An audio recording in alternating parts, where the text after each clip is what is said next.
Dyma Mrs Helen Evans, Pennaeth yr Adran Dechnoleg Wybodaeth yn Ysgol y Preseli. Mrs Evans, anwch chi plis dweud ychydig wrthon ni am pan wnaethoch chi ystyried gwneud screencasts?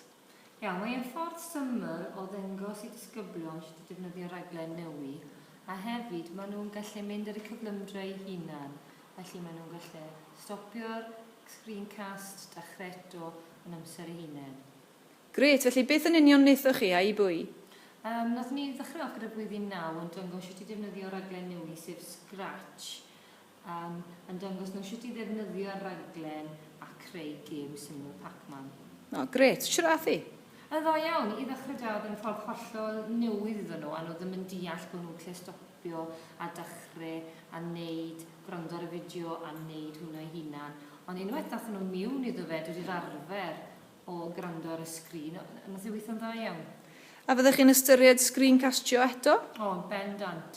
Yn wedig yn technoleg y gwybodaeth, unrhyw beth fel dangos sut i rhaglenni, dangos HTML, fydd e'n defnyddiol iawn. Gret, diolch yn fawr iawn i chi.